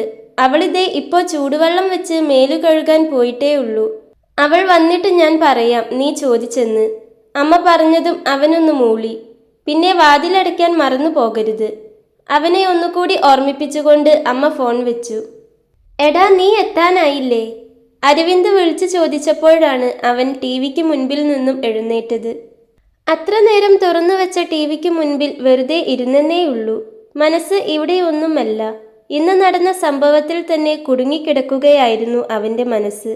അടികൊണ്ട് കരയുന്ന ഒരുവളുടെ മുഖം അതവനെ വല്ലാതെ വേദനിപ്പിച്ചുകൊണ്ടിരുന്നു. ആ, ഞാൻ വരാം, പറഞ്ഞുകൊണ്ട് അവൻ ഫോൺ വെച്ചു. ഇന്ന് അരവിന്ദേട്ടൻ്റെ മോളെ പിറന്നാളാണ്. തീർച്ചയായും വരണമെന്ന് നിർബന്ധം പറഞ്ഞിരിക്കുകയാണ്. വീട്ടിൽ വന്നിട്ട് മോൾക്കൊരു ഡ്രസ്സ് വാങ്ങാൻ പോകണമെന്നൊക്കെ കരുതിയതാണ്. ഒന്നും നടന്നില്ല. ഇനിയിപ്പോൾ ഏതായാലും പോകുന്ന വഴിക്ക് വാങ്ങാം വിചാരിച്ചുകൊണ്ട് അവൻ വേഗം മാറ്റിയിറങ്ങി. പോകുന്ന വഴിക്ക് ഷോപ്പിൽ കയറി മോൾക്ക് നല്ലൊരു നെറ്റിൻ്റെ ഫ്രോക്ക് വാങ്ങുകയും ചെയ്തു. ഇനി അതും കൊണ്ട് നേരെ അരവിന്ദേട്ടൻ്റെ വീട്ടിലേക്ക്. ഏതാടി അവൻ? അടുക്കളപ്പുറത്ത് ഇനി മുൻപോട്ടുള്ള ജീവിതം എന്താകുമെന്ന് ആലോചിച്ച് ആകെ തകർന്നിരിക്കുമ്പോഴാണ് അതും ചോദിച്ചുകൊണ്ട് അമ്മായിയമ്മ അവൾക്കരികിലേക്ക് വന്നത്. ആര്? അവൾ ഇരുന്നിടത്തു നിന്നും എഴുന്നേറ്റുകൊണ്ട് പേടിയോടെ ചോദിച്ചു. അറിയില്ലേ നിനക്കത് ആരാണെന്ന്? ഇന്ന് നിനക്ക് വേണ്ടി സംസാരിക്കാൻ ഒരുത്തൻ വന്നിരുന്നല്ലോ. എന്നെ ഉപദേശിച്ചു നന്നാക്കാൻ ഒരുത്തൻ വന്നിരുന്നല്ലോ, അവൻ തന്നെ. അവർ വല്ലാത്തൊരു ഭാവത്തോടെ അവളോട് പറഞ്ഞു. എനിക്കറിയില്ലമ്മേ, സത്യമായിട്ടും അതാരാണെന്ന് എനിക്കറിയില്ലമ്മേ, അവൾ രണ്ടു കൈയും കൂപ്പി പിടിച്ചുകൊണ്ട് പറഞ്ഞു. അയ്യോ, വല്ലാതെ നല്ല പിള്ള ചമയല്ലേ. നീയൊക്കെ ഏതാ ഇനം എന്ന് എനിക്കറിയാമെടി. എൻ്റെ ചെക്കനുള്ളപ്പോഴേ നിനക്ക് അവനുമായി ബന്ധമുണ്ടോടി? അവൻ്റെ കൂടെ ജീവിക്കാൻ വേണ്ടി പ്രാഗി നീ എൻ്റെ മോനെ കൊന്നതാണോടി? അവർ ചോദിച്ചു. അമ്മേ, ഇങ്ങനെയൊന്നും പറയല്ലേ അമ്മേ. അമ്മയ്ക്കറിയില്ലേ ഞാൻ എങ്ങനെയാണെന്ന്? ഈ മതിൽക്കെട്ടിനുള്ളിൽ നിന്ന് ഞാൻ എപ്പോഴെങ്കിലും പുറത്തു പോയിട്ടുണ്ടോ? നിങ്ങളൊക്കെ പറയുന്നതെല്ലാം സഹിച്ച് അനുസരിച്ച് ഞാനിവിടെ ജീവിച്ചിട്ടല്ലേ ഉള്ളൂ എന്നും അവൾ പറഞ്ഞു. അയ്യോ, പുറത്തു പോകുന്നതെന്തിനാ? നീ വിളിച്ച് അകത്തു കയറ്റുന്നുണ്ടാവും. അവൻ മാത്രമേ ഉള്ളോ അതോ ഇനിയും ആൾക്കാരുണ്ടോ വേറെ? അവർ ചോദിച്ചതും അവൾ വാ പൊത്തി കരഞ്ഞുപോയി. ഇനി ഇവിടെ ഇരുന്ന് വല വീശി ആളെ പിടിക്കാതെ കയറിപ്പോടി അകത്ത്. അവർ വലിയ വായിൽ അലറിയതും അവൾ പേടിച്ച് മുറിയിലേക്ക് ഓടിക്കയറിയിരുന്നു. അമ്മായിയമ്മ പറഞ്ഞ ആ വാക്കുകൾ അവളെ വല്ലാതെ വേദനിപ്പിച്ചിരുന്നു. ഇന്നുവരെ ഒരു അന്യപുരുഷനെ അറിഞ്ഞോ അറിയാതെയോ ഒന്ന് ചിന്തിക്കുക പോലും ചെയ്തിട്ടില്ലാത്ത അവൾക്ക് ഈ പറഞ്ഞത് താങ്ങാവുന്നതിലും അപ്പുറമായിരുന്നു. ഭർത്താവ് ജീവിച്ചിരുന്നപ്പോഴും അവൾക്ക് സ്നേഹം എന്തെന്നറിയാൻ കഴിഞ്ഞിരുന്നില്ല. എന്നും കുടിച്ചു വന്ന് അവളെ തല്ലിച്ചതയ്ക്കുന്നത്, മുടി പിടിച്ച് വലിക്കുന്നത്, ശാരീരികമായി ഉപദ്രവിക്കുന്നത്, അതെല്ലാം ഒരു പേടിസ്വപ്നം പോലെ അവളുടെ മനസ്സിലൂടെ ആ നിമിഷം കടന്നുപോയി. ആ ഓർമ്മകൾ പോലും അവളെ വല്ലാതെ പേടിപ്പിച്ചു, വല്ലാതെ തളർത്തി. ഇത്രയൊക്കെ വേദന സഹിച്ചിട്ടും ദ്രോഹങ്ങൾ സഹിച്ചിട്ടും താനൊരു അന്യപുരുഷനെക്കുറിച്ച് ചിന്തിച്ചിട്ടില്ല. ഇപ്പോഴും എന്തൊക്കെ സഹിക്കുന്നു. പട്ടിണി കിട്ടാലും തല്ലിയാലും മാടിനെപ്പോലെ പണിയെടുപ്പിച്ചാലും ഒന്നും പറയാതെ അനുസരിച്ചിട്ടേയുള്ളൂ. അവൾ പണ്ട് കഴിഞ്ഞുപോയ ആ കറുത്ത ഇരുണ്ട വേദന നിറഞ്ഞ ദിനങ്ങൾ ഓർത്തു. മരിച്ചുപോയ ഭർത്താവ്, അയാൾ ഒരിക്കൽ പോലും അവളെ സ്നേഹത്തോടെയൊന്ന് തലോടിയിട്ടില്ല. നല്ലൊരു വാക്ക് സ്നേഹത്തോടെ പറഞ്ഞിട്ടില്ല. എന്നും രാത്രിയിൽ മദ്യപിച്ചു വന്ന് വാതിലിൽ ആഞ്ഞു തള്ളി മുടിക്ക് കുത്തിപ്പിടിച്ച് അവളെ ഭിത്തിയിലേക്ക് ചേർത്തു നിർത്തും. നിന്നെക്കൊണ്ട് എനിക്ക് എന്തു ഗുണമാടി ഉള്ളത്? ഒരു ഉപകാരവുമില്ലാത്ത നാശം കെട്ടവൾ എന്നു പറഞ്ഞുകൊണ്ട് തുടങ്ങുന്ന ആ തല്ലും ചവിട്ടും ഓർത്താൽ അവളുടെ ദേഹത്ത് ഇപ്പോഴും അതിൻ്റെ വേദനയറിയാം. പല ഉപദ്രവങ്ങളും ഇന്നും മായാത്ത പാടുകളായി അവശേഷിക്കുന്നുണ്ട്. അന്ന് സഹിച്ചതെല്ലാം ഇന്നും തുടരുന്നു. അയാളുടെ ഉപദ്രവം കുറഞ്ഞു കിട്ടിയെന്നേയുള്ളൂ. പക്ഷെ അതിന് കണക്കായി അമ്മായിയമ്മ അറിഞ്ഞു തന്നെ ദ്രോഹിക്കുന്നുണ്ട്. എന്തിന്? ഇനിയും താൻ എന്തിനാണ് ഇതൊക്കെ സഹിക്കുന്നത്? ഇത്രയും കഷ്ടപ്പെട്ട് എന്തിനാണ് ജീവിക്കുന്നത്? ഇത്രയൊക്കെ സഹിച്ചിട്ടും തനിക്കാണല്ലോ ചീത്തപ്പേര്, തനിക്കാണല്ലോ കുറ്റങ്ങൾ മുഴുവൻ എന്ന് ചിന്തിച്ചപ്പോൾ അവൾക്ക് ഇനി ജീവിക്കേണ്ടെന്ന് വരെ തോന്നിപ്പോയി. രാവിലെ മുതൽ രാത്രി വരെ ഈ വീട്ടിൽ കഴുതയെപ്പോലെ പണിയെടുത്തിട്ടും എനിക്ക് കിട്ടുന്നത് അവിഹിതബന്ധം ഉണ്ടെന്ന ചീത്തപ്പേരും കൊലപാതകി എന്ന വിളിയുമാണ്. ഇങ്ങനെ നീറി നീറി ഇവിടെ ഇങ്ങനെ ചത്തു ജീവിക്കണോ? ഒരിക്കലും കണ്ടിട്ടില്ലാത്ത, ആരെന്നറിയാത്ത അവളുടെ അമ്മയെയും അച്ഛനെയും അവളൊന്നോർത്തുപോയി. എന്തിന് തന്നോട് ഈ ക്രൂരത ചെയ്തു? തന്നെ വേണ്ടിയിരുന്നില്ലെങ്കിൽ അന്നേ കൊന്നു കളഞ്ഞുകൂടായിരുന്നോ? ഇങ്ങനെ നരകിപ്പിക്കാൻ വേണ്ടി എന്തിനു തന്നെ ജനിപ്പിച്ചു? അതോ ഇനി ആരെങ്കിലും തന്നെ തട്ടിക്കൊണ്ടു പോയതായിരിക്കുമോ? തന്നെയോർത്ത് അവരിപ്പോഴും കരഞ്ഞുകൊണ്ട് കാത്തിരിക്കുന്നുണ്ടാകുമോ? അവൾ ചിന്തിച്ചു പോയി. അവൾക്ക് നെഞ്ച് വല്ലാതെ വേദനിച്ചു. അവൾ മുത്തശ്ശിയെക്കുറിച്ചൊന്നോർത്തു നോക്കി. പട്ടിണി കിടന്നിട്ടുണ്ടെങ്കിലും തന്നെ പഠിപ്പിച്ച് വലുതാക്കിയ തൻ്റെ മുത്തശ്ശി, തൻ്റെ ആരുമല്ലാത്ത തൻ്റെ സ്വന്തം മുത്തശ്ശി, തന്നെ നല്ലൊരുത്തൻ്റെ കയ്യിൽ ഏൽപ്പിച്ച സമാധാനത്തോടെയാണ് മുത്തശ്ശി മരിച്ചത്. എന്നാൽ അങ്ങനെയല്ല മുത്തശ്ശി. മുത്തശ്ശിയുടെ മോള് എത്തിയത് ഏറ്റവും വലിയ ദുഷ്ടന്മാരുടെ നടുവില. ഇനിയും ഇതിങ്ങനെ സഹിച്ച് ജീവിക്കാൻ വയ്യ മുത്തശ്ശി. ദേഹം നോവുന്നു, മനസ്സ് വേവുന്നു, മടുത്തു. ഇനിയും ഇതിങ്ങനെ സഹിക്കാൻ വയ്യ. ഞാനും വരികയാണ് മുത്തശ്ശിയുടെ അടുത്തേക്ക്. അവൾ മനസ്സിൽ പറഞ്ഞുകൊണ്ട് കണ്ണുകൾ അമർത്തി തുടച്ചു. എന്തൊക്കെയോ മനസ്സിൽ തീരുമാനിച്ചുറപ്പിച്ചിരുന്നു അവൾ അപ്പോൾ. മരണത്തെക്കുറിച്ചുള്ള ചിന്ത അവളുടെ ഉള്ളിൽ ശക്തമായി. ഇനി ഒരു നിമിഷം പോലും ഈ നശിച്ച ലോകത്ത് കഴിയാൻ തനിക്ക് വയ്യ. രണ്ടും കൽപ്പിച്ച് അവൾ എഴുന്നേറ്റു. ജനലിലൂടെ പുറത്തേക്ക് നോക്കി. സമയം നന്നേ വൈകിയിരിക്കുന്നു. അവൾ പതിയെ മുറിയുടെ വാതിൽ തുറന്ന് പുറത്തിറങ്ങി. നേരെ ചെന്നത് അമ്മായിയമ്മയുടെ മുറിയിലേക്കാണ്. വാതിൽ ചാരി വെച്ചിട്ടേയുള്ളൂ. അത് പതിയെ തുറക്കാൻ പോയ അവൾ പിന്നെയൊന്ന് നിന്നു. എന്തോ ഇനിയും അവരുടെ മുഖം കാണാൻ വയ്യ. അവൾ തിരിച്ചു നടന്നു. പിന്നെ എന്തോ ഓർത്തതുപോലെ മുറിയിലേക്ക് തന്നെ നടന്നു.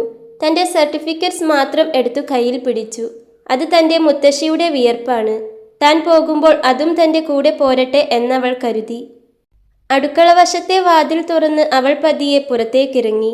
എന്നിട്ട് വാതിൽ ലോക്ക് ചെയ്യാതെ അടച്ചു. പിന്നെ ഇരുട്ട് നിറഞ്ഞ പറമ്പിലൂടെ വേഗത്തിൽ മുൻപോട്ട് നടന്നു. അവളുടെ ലക്ഷ്യം കുറച്ചു ദൂരം പോയാൽ നല്ല അടിയൊഴുക്കോടെ ഒഴുകുന്ന ആ വലിയ പുഴയായിരുന്നു. എവിടെയെങ്കിലും പോയി എന്തെങ്കിലും ജോലിയെടുത്ത് ജീവിച്ചാൽ മതിയായിരുന്നു. പക്ഷെ എത്തിപ്പെടുന്നത് എവിടെയാണെന്ന് അറിയില്ലല്ലോ. ഇനിയൊരു പരീക്ഷണം കൂടി താങ്ങാനുള്ള ശക്തി ഈ ശരീരത്തിനോ മനസ്സിനോ ഇല്ല. ഈ പുഴയുടെ ആഴങ്ങളിലേക്ക് ഇറങ്ങിയാൽ തൻ്റെ എല്ലാ വേദനകളും ഇന്നത്തോടെ അവസാനിക്കും. പിന്നീട് തനിക്കൊന്നും പേടിക്കാനില്ല. ആരുടെ കുത്തുവാക്കും കേൾക്കേണ്ട, ആരുടെ അടിയും തല്ലും കൊള്ളേണ്ട. കൊലയാളി എന്നോ ആണുങ്ങളെ വശീകരിക്കുന്നവൾ എന്നോ കേൾക്കേണ്ട. ഭക്ഷണം ഉണ്ടാക്കി വെച്ചിട്ടും വിശന്നുകൊണ്ട് ജോലി എടുക്കേണ്ട. ആഹാ, എന്തു സമാധാനം!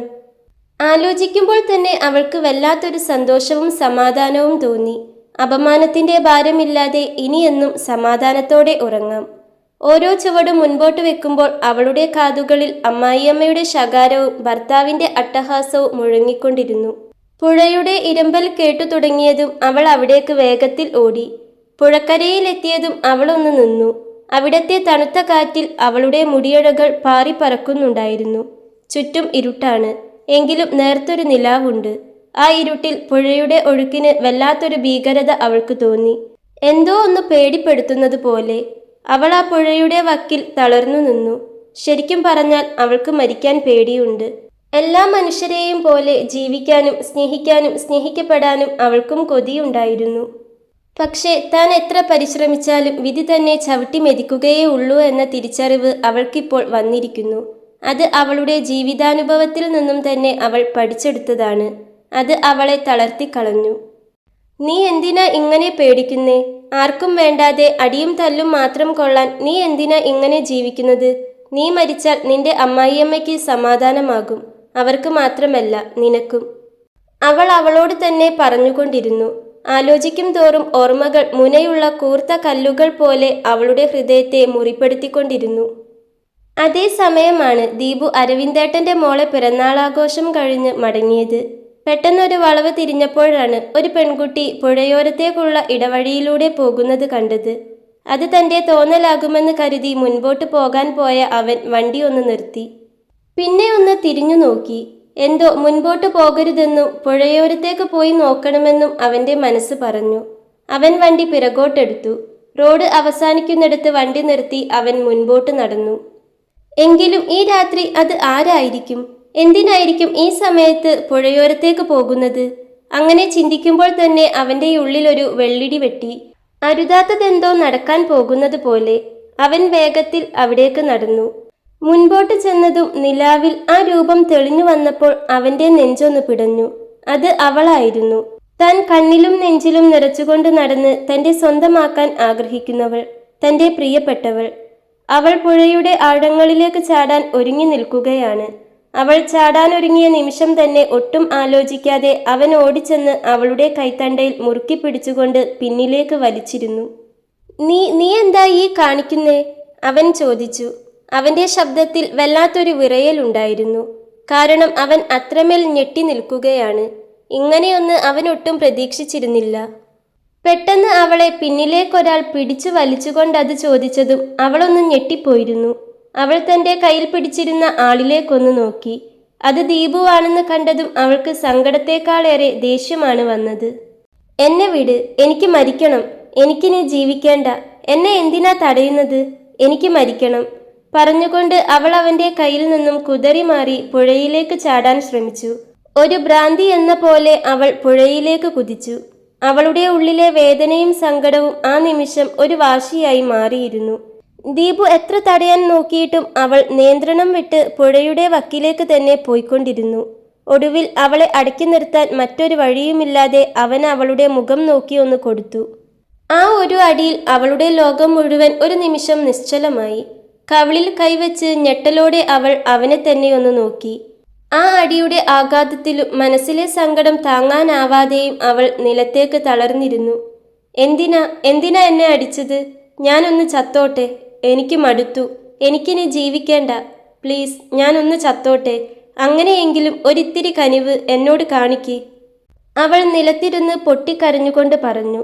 എന്തോ അവളുടെ വാക്കുകൾ അവന്റെ ഹൃദയത്തിലാണ് തറച്ചത്. നിലത്തിരുന്ന് കരയുന്ന അവളെ കണ്ട് അവന് വല്ലാതെ വേദനിച്ചു. അവന്റെ കണ്ണുകൾ നിറഞ്ഞു വന്നു. തല്ലണമെന്ന് കരുതിയതല്ല, പക്ഷെ എത്ര നോക്കിയിട്ടും പിടിച്ചിട്ട് കിട്ടാതെ വന്നപ്പോൾ തല്ലിപ്പോയതാണ്. നിലത്തിരുന്ന് കരയുന്ന അവൾക്കരികിലായി അവൻ മുട്ടുകുത്തിയിരുന്നു. നോക്ക്, ഇവിടെ നോക്ക്, അവൻ പതിയെ പറഞ്ഞു. വേണ്ട, എന്നോടൊന്നും പറയണ്ട.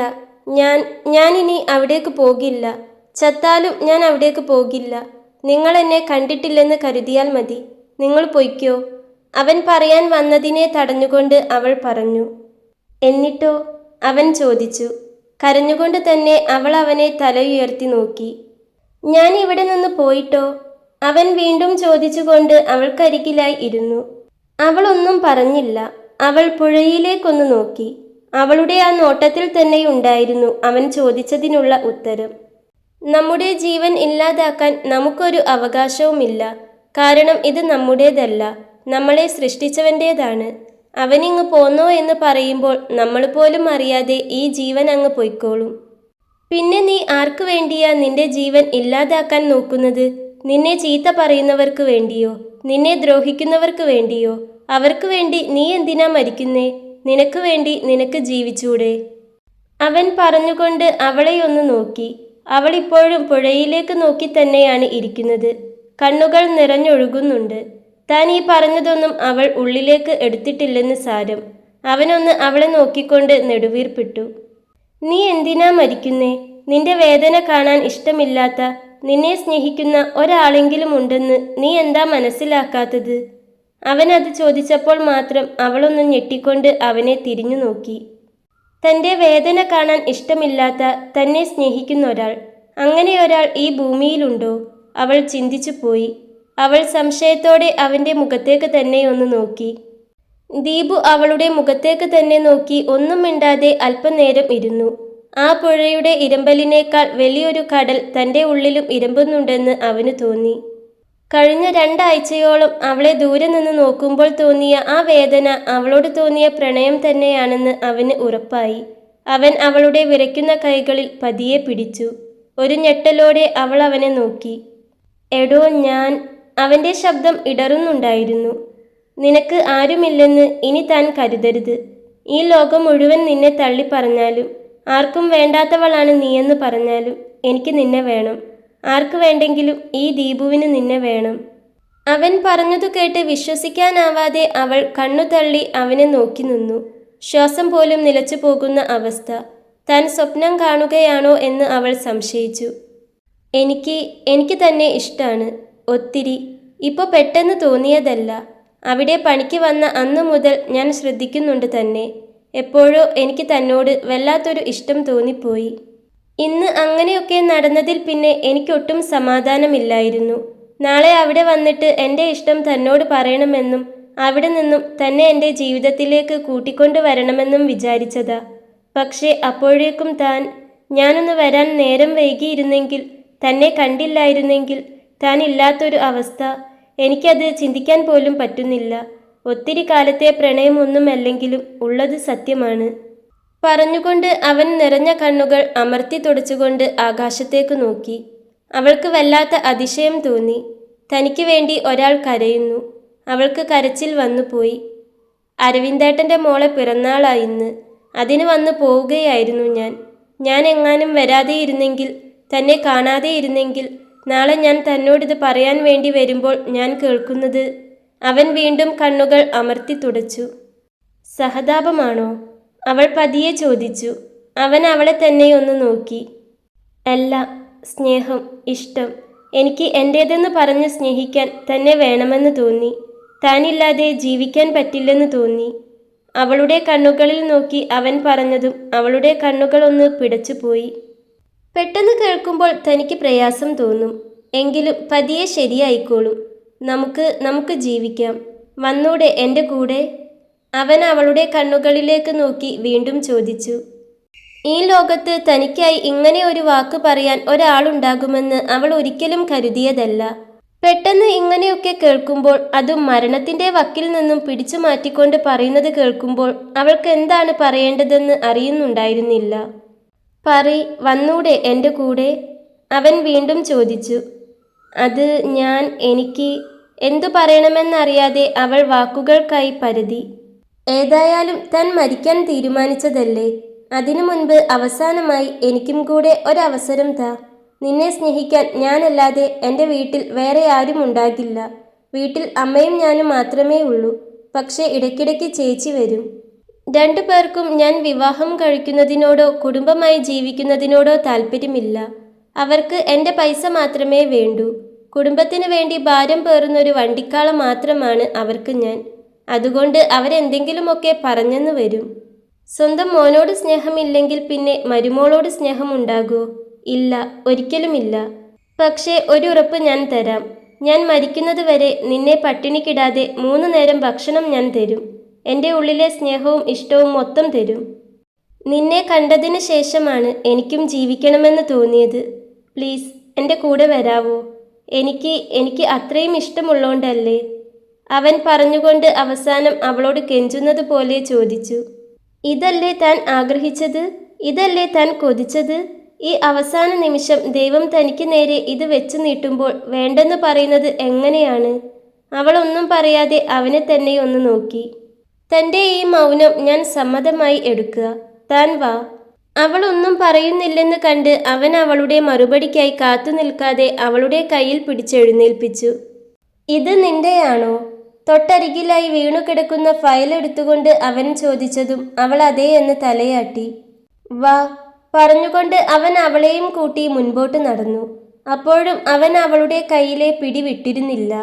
അവൾ അവൻ പിടിച്ച കയ്യിലേക്കും അവനെയും ഒന്ന് മാറി മാറി നോക്കി. അവൻ്റെ കണ്ണുനീരിനെ അവിശ്വസിക്കാൻ അവൾക്ക് തോന്നിയില്ല.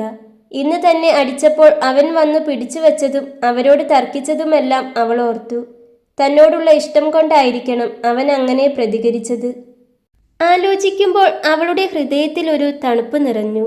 ആ തണുപ്പ് പതിയെ അവളുടെ ചുണ്ടിലൊരു പുഞ്ചിരി വിരിയിച്ചു. പെട്ടെന്ന് അവനൊന്ന് നിന്നു. അവളെ ഒന്ന് തിരിഞ്ഞു നോക്കി. സ്വിച്ചിട്ടതുപോലെ അവളുടെ ചുണ്ടിലെ പുഞ്ചിരി എവിടെയോ പോയി മറഞ്ഞു. അവളുടെ നെഞ്ചിടിപ്പ് കൂടി. ഇന്ന് തല്ലിയപ്പോൾ ഒരുപാട് വേദനിച്ചോ? അവൻ ചോദിച്ചു. അവൻ്റെ കണ്ണിലെ നോവ് അവൾക്ക് മനസ്സിലാകുന്നുണ്ടായിരുന്നു.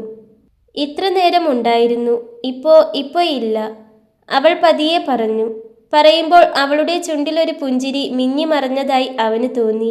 അതിനർത്ഥം മനസ്സിലായപ്പോൾ അവനൊന്ന് പുഞ്ചിരിച്ചു. സാരല്ല, പോട്ടെ, കഴിഞ്ഞതൊക്കെ കഴിഞ്ഞു, ഇനി അതൊന്നും ഓർക്കേണ്ട, അവൻ പറഞ്ഞതും അവളൊന്ന് പതിയെ തലയാട്ടി. നിലാവിൻ്റെ വെളിച്ചത്തിൽ കാണുന്ന അവളുടെ മുഖത്തിന് ഇപ്പോഴെന്തോ വല്ലാത്തൊരു പ്രത്യേകതയുണ്ടെന്ന് അവന് തോന്നി. ഇരുട്ടിലൂടെ മുൻപോട്ട് നടക്കുമ്പോൾ അവൻ തൻ്റെ സ്വന്തം വീടിനെക്കുറിച്ച് ഒന്നോർത്തു. അവിടെ തനിക്കും സ്നേഹത്തിൻ്റെ തണലൊന്നും ഉണ്ടായിരുന്നില്ല. അച്ഛൻ മരിച്ച ശേഷം അമ്മയ്ക്ക് താൻ വെറുമൊരു പണമടിക്കാനുള്ള യന്ത്രം മാത്രമായിരുന്നു. തൻ്റെ വിയർപ്പിൻ്റെ വില മുഴുവൻ അമ്മ വാങ്ങിവെക്കും. എന്നിട്ട് അത് ചേച്ചിയുടെ ആവശ്യങ്ങൾക്കായി അയച്ചു കൊടുക്കും. താൻ എത്ര പണിയെടുത്താലും എത്ര തളർന്നു വന്നാലും മോനെ നീ എന്തെങ്കിലും കഴിച്ചോ എന്ന് ചോദിക്കാൻ പോലും അവിടെ ആരുമില്ലായിരുന്നു. ചേച്ചിയുടെ ആവശ്യങ്ങളും സന്തോഷങ്ങളും മാത്രമേ അമ്മയ്ക്കുള്ളൂ. തന്നെക്കുറിച്ച് ഒരു ചിന്തയുമില്ല. ഇനി ഈ കാര്യം അറിഞ്ഞാൽ വീട്ടിലൊരു യുദ്ധം തന്നെ നടക്കും. എന്തായാലും ഇന്ന് വീട്ടിൽ അമ്മയില്ലാത്തത് ഭാഗ്യമായി. എന്തായാലും അതൊന്നും ഇപ്പോൾ താൻ കാര്യമാക്കുന്നില്ല. ഇവളെ ജീവനോടെ തന്നെ തനിക്ക് കിട്ടിയല്ലോ, അത് മതി. ഇനി തനിക്കൊന്നും ജീവിക്കണം, സ്നേഹം കൊടുത്തും സ്നേഹം എന്തെന്നറിഞ്ഞും തന്നെ. സ്വന്തം വീട്ടിൽ ഒരു അന്യനെപ്പോലെ ജീവിച്ച അവനും നരകം അനുഭവിച്ച അവളും. രണ്ട് തകർന്ന ഹൃദയങ്ങൾ ആ ഇരുട്ടിലൂടെ ഒരേ വെളിച്ചത്തിലേക്ക് നടന്നു. വാ കേറ്, നിർത്തിയിട്ടിരിക്കുന്ന വണ്ടിക്കരികിലെത്തിയതും അവൻ പറഞ്ഞു. അവൻ വണ്ടിയിൽ കയറിയിരുന്നതും അവളും പതിയെ അവന് പിറകിലായി കയറിയിരുന്നു. അവനെ ഒന്ന് തൊടുക പോലും ചെയ്യാതെ അകലം വിട്ടിരിക്കുന്ന അവളെ കണ്ട് അവന് ചിരി വന്നുപോയി. പിടിച്ചിരിക്കണം, വീഴല്ലേ, അവൻ പറഞ്ഞതും അവളൊന്ന് മൂളിക്കൊണ്ട് അവൾ പിടിച്ചിരുന്ന കമ്പിയിൽ ഒന്നുകൂടെ പിടിമുറുക്കി. ആ യാത്രയിൽ തണുത്ത കാറ്റ് അവരുടെ ശരീരത്തെ മാത്രമല്ല ഹൃദയത്തെ കൂടി തണുപ്പിക്കുന്നുണ്ടെന്ന് അവർക്ക് തോന്നി.